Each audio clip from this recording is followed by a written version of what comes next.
రాష్ట్రానికి హోంమంత్రి, ఆ రాష్ట్రంలో ఉప ముఖ్యమంత్రి అనుకున్నారు ఎప్పుడైనా? అది ఎన్టీ రామారావు గారు పార్టీ పెట్టడం వలన కార్యకర్తలకి, తెలుగుదేశం పార్టీ కార్యకర్తలకి ఆ స్థాయి వచ్చింది. అదే స్థాయిలో చంద్రబాబు నాయుడు గారు కూడా కార్యకర్తలను గుర్తించి ఎవరైతే పనిచేసాడో బాగా పనిచేసిన వాళ్ళందరికీ పదవులు ఇవ్వటం జరిగింది. అందులో భాగంగా నాకు ఆ పదవి వచ్చింది. ఇక్కడ సుదీర్ఘ కాలం పాటు అంటే ఒక జిల్లా అధ్యక్షుడిగా చాలామంది పనిచేసి ఉంటారు.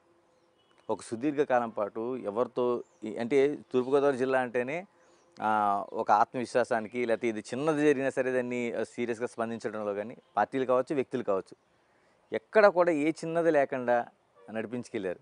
ఎలా సాధ్యమైంది ఒక తెలుగుదేశం లాంటి పార్టీ? అంటే నాది పార్టీ కమిట్మెంటు, పార్టీ బాగుండాలనే ఆలోచనతో పనిచేశాను. వ్యక్తులు చూడలేదు. వ్యక్తులు ఎంత కావాల్సిన నా పని అయినా సరే నేను పార్టీ కోసం ఆలోచించాను. నేను సొంతంగా చేసుకుంటే పార్టీ నష్టపోతుందని ఆలోచించాను. అలాగే అందరినీ కూడా కోఆర్డినేట్ చేసేటప్పుడు కూడా పార్టీకి ఇంపార్టెన్స్ ఇచ్చాను. ఒకవేళ నేను ఇంపార్టెన్స్ ఇచ్చి బాగా చేసినప్పుడు చంద్రబాబు నాయుడుకు భోజనం తట్టి ఎదరికెళ్ళమన్నాడు. అంచేత దానివల్ల నేను అందరినీ కూడా కోఆర్డినేట్ చేసి పనిచేశాను. అందరూ కూడా పార్టీ లెవెల్లో వెళ్తున్నాం కనుక, పార్టీ రూట్లో వెళ్తున్నాం కనుక ఎవరో డిస్టర్బ్ చేయలేదు. పార్టీకి పని చేస్తాడలేతానని చెప్పి ఇంకా అందరూ కూడా కోఆపరేట్ చేశారు.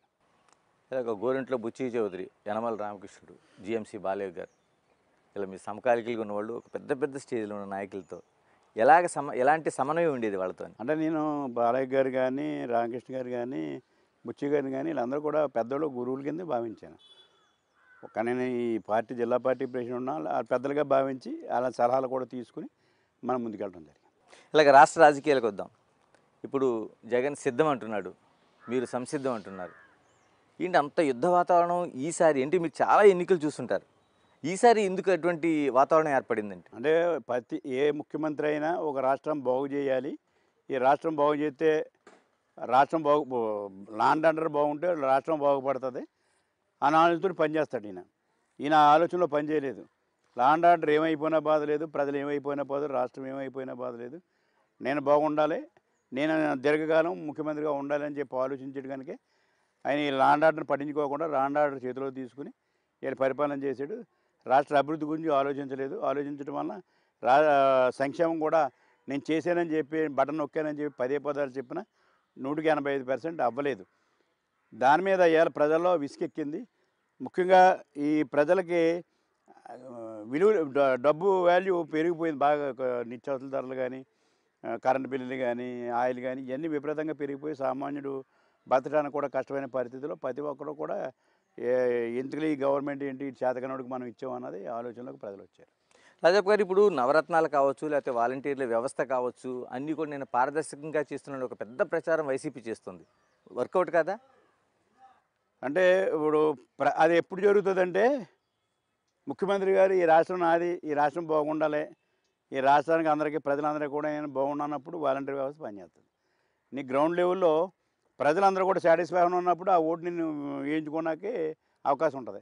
ప్రజలు వ్యతిరేకంగా ఉన్నప్పుడు వాలంటీర్లు చెప్పినా సరే వాళ్ళ పనాలు చేస్తారు తప్పించి వీళ్ళకే కోఆపరేట్ చేయరు. ఎలా ఏం జరగబోతుంది రాష్ట్రంలో? ఇప్పుడు 175కి 175 అని వైసీపీ ప్రకటిస్తుంది. మీకు ఎలాంటి అంచనాలు? ఎందుకంటే రాష్ట్ర నాయకుడిగా ఉన్నారు మీరు. ఫీల్డ్ లెవెల్లో మేము చూస్తూ ఉన్నాం కదా, నేను కూడా కాన్స్టెంట్గా తిరుగుతున్నాను. ఎక్కడా కూడా జగన్ గాలి లేదు. రెండు, జగన్ గారు మాకేం చేయలేదు, రోడ్లు వేయలేదు, రోడ్ల మీద దారుణంగా ఉంది. రోడ్లు ఎక్కడికి వెళ్ళినా మనం చూస్తున్నాం. బయటకు వెళ్తే చాలు ప్రాణాలు పోయే పరిస్థితి. ఎలాగరా బాబు ఈ బయటట్టం అన్నది రోడ్డు. సంక్షేమం అరకొర చేశాడు. మెయిన్ సంక్షేమం చేసిన 80% చేయకూడదు, 15% చేశాడు. విద్యుత్ రేట్లు బాగా విపరీతంగా పెరగడం వల్ల కరెంటు బిల్లు 500 వచ్చేవాడికి 1500 వచ్చింది, 2000 వస్తుంది. దాని మీద కరెంటు బిల్లు కట్టే పరిస్థితులు కూడా వీళ్ళు కనపడలేదు.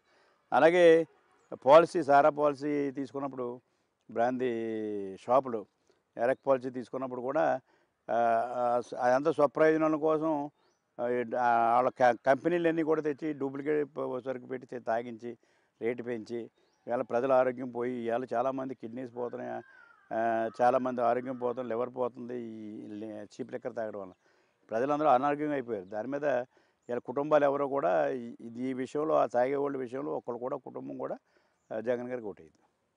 ఇలా తెలుగుదేశం పార్టీలో యువగళం